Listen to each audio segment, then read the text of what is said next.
Vigilancia del filtrado en el aparato yuxtaglomerular. Es probable que las células de la mácula densa vigilen el volumen del filtrado y la concentración de sodio.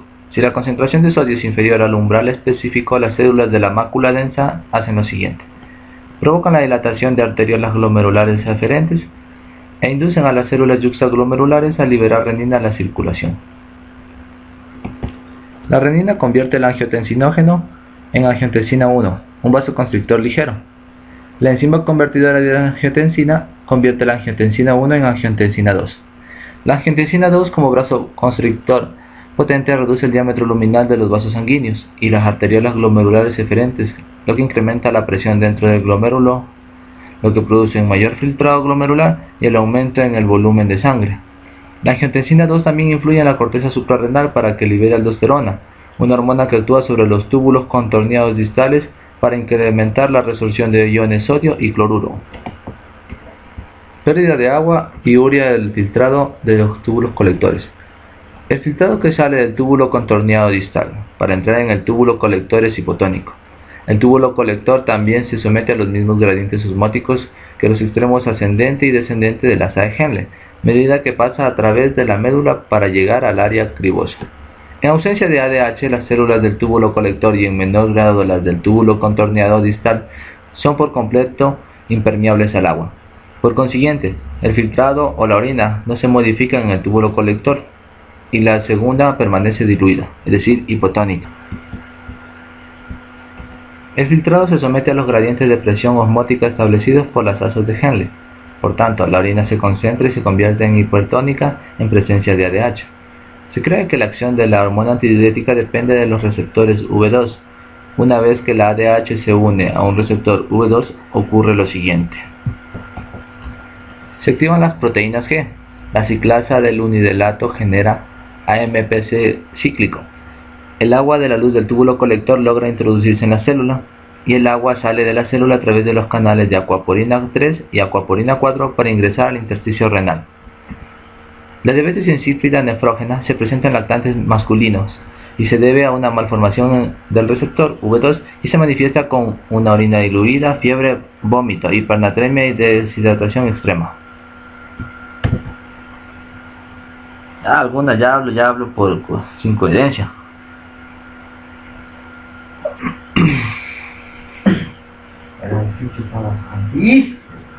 Puta, ¿eso cuándo vamos a acabar, mijo? Ay, parece que ya no vamos a ver la luz del sol.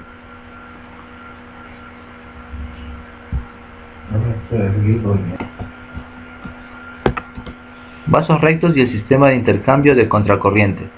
Los vasos rectos ayudan a conservar el gradiente osmótico en la médula porque los extremos arterial y venoso son permeables al agua y sales. Este mecanismo hace que los osmóticos permanezcan sin alterarse, porque la osmolaridad de la sangre en los vasos está más o menos equilibrada con la del intersticio. Este sistema de intercambio da lugar a que se reabsorban sal y agua, que regresen otra vez al cuerpo, por el gradiente de concentración en la médula renal. Los conductos excretores. Estos consisten en cálices menores y mayores, la pelvis del riñón, el uréter, la vejiga urinaria y la uretra única. Los cálices. La papila renal de cada pirámide se encaja dentro de un cáliz menor, una cámara en forma de embudo que recibe la orina que sale de los conductos de Bellini en el área cribosa. La porción del vértice de la pirámide que se proyecta dentro del cáliz menor tiene un recubrimiento de epitelio transicional que actúa como una barrera y separa la orina del tejido conjuntivo intersticial subyacente. En un plano profundo a la lámina propia se reconoce una capa muscular delgada que se compone por completo de músculo liso. Esta capa impulsa a la orina a un cáliz mayor, una de las 3 o 4 cámaras más grandes en forma de embudo, cada una de las cuales reúne a la orina de 2 o 4 cálices menores. Uréter. Cada uréter mide cerca de 25 a 30 centímetros de largo y 4 milímetros de ancho. Son túbulos huecos que perforan la base de la vejiga y se constituyen con lo siguiente: una mucosa que reviste la luz, una capa muscular, un recubrimiento de tejido conjuntivo fibroso. Ahora hablaremos de cada una de las 3 que componen el uréter. La mucosa del uréter presenta varios pliegues que se proyectan a la luz cuando el uréter está vacío, pero no existen cuando está distendido. El epitelio transicional epitelial, de 3 a 5 capas celulares de grosor está compuesto, recubre una capa de tejido conjuntivo denso irregular y fibroelástico, que constituye la lámina propia. La muscular del uréter se compone de dos capas de células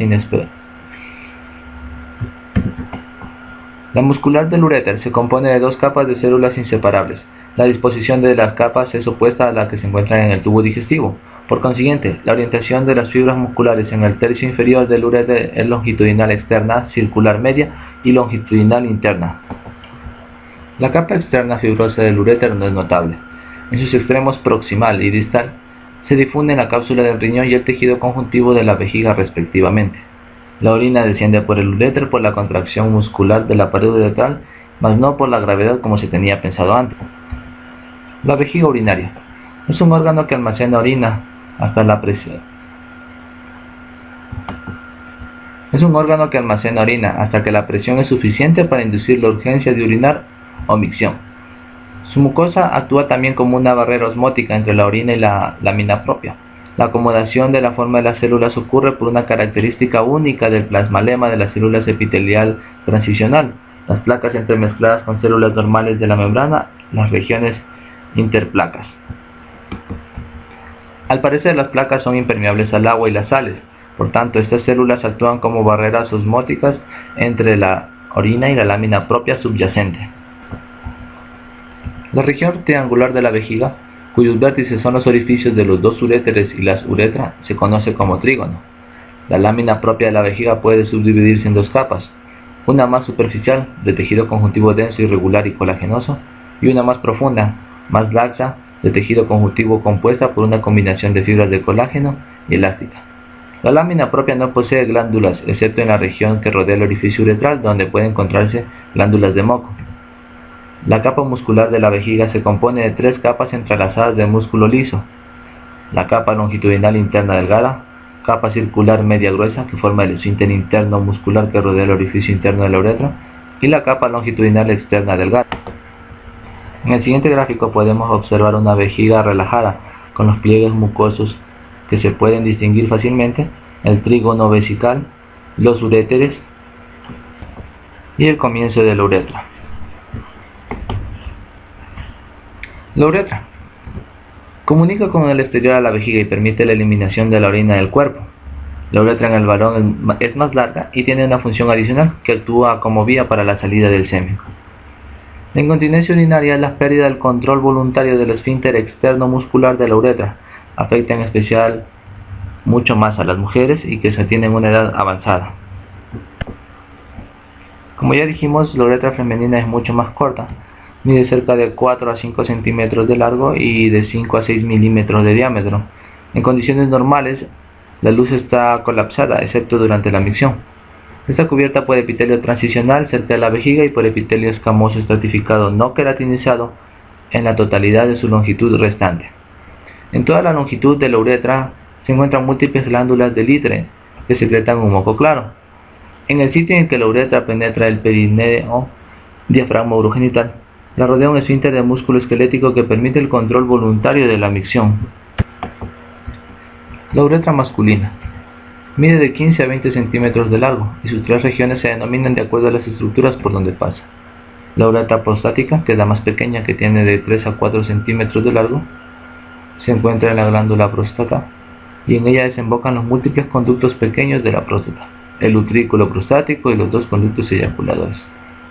La uretra membranosa, que solo tiene de 1 a 2 centímetros de largo y se denomina así porque pasa a través de la membrana perineal.